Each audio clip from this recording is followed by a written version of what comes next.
Something can be right there in front of you, but if you don't grasp it, you'll never get it. And this is what's happening in the body of Christ. God is calling men and women of God to preach the truth, but the church don't want to grasp it. And when you don't grasp it, other things within the ministry are slothful. Oh, amen. Okay, what I mean by slothful. Ain't nothing getting done, and all that teaching is going, and still nothing getting done. Folks ain't getting saved, delivered, set free. All this teaching, and nobody is getting delivered. Nobody is repenting. God is not moving like he wants to move. The ministries within the ministry become stagnated because the people won't grasp.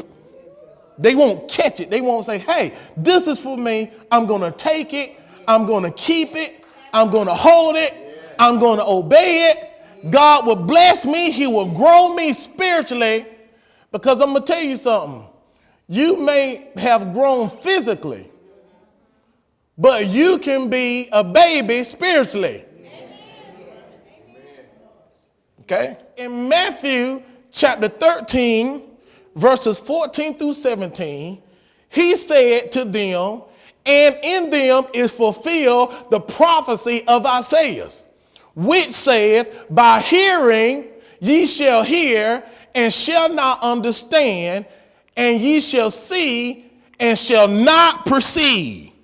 It says, for this people's hearts are waxed gross, and their ears are dull of hearing, and their eyes they have closed, lest at any time they should see with their eyes and hear with their hearts, and shall understand with their heart, and should be converted, and I should heal them. Stop right there. Now, wax gross, the Greek word means Pacino.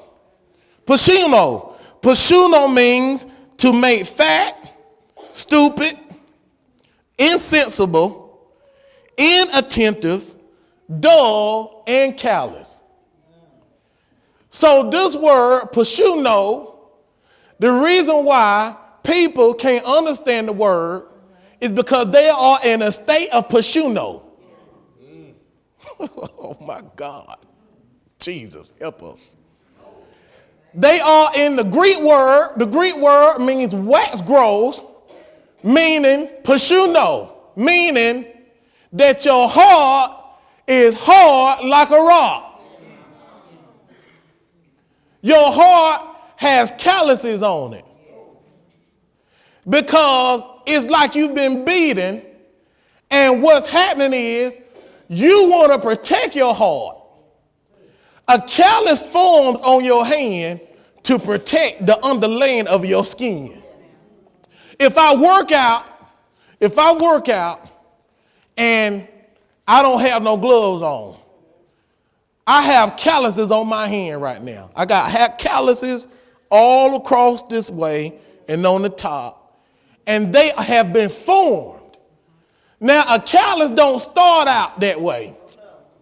Before you get a callus, your skin is smooth, but after you've been working, after you've been going through some things and there has been disruption on the skin and rubbing on the skin, then there forms a callus, just like you got a corn on your toe. You wasn't born with a corn on your toe, but because you want to wear pointed shoes all the time and heels, the side of that pinky toe, and usually it's the side. And so you understand, usually it's the smallest toe, and a lot of times people put emphasis on the big toe because you think the big toe is more important, but really the small toe is just as important as the big toe.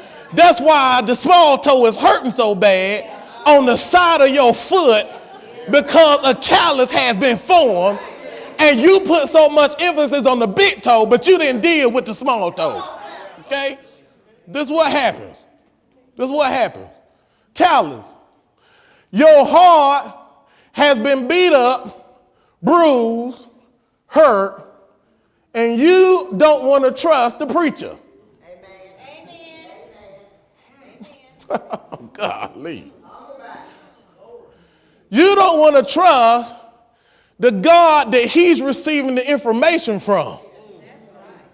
Because you are in a state of Pacino. And that state of Pacino means your heart is wax gross, it is callous, it is inattentive, it is not able to hear or perceive, it is slothful because your heart has been beat up and you're trying to protect your heart. You think that you're trying to protect your heart, okay? But what's happening is you are fighting against the instructions that God is giving you.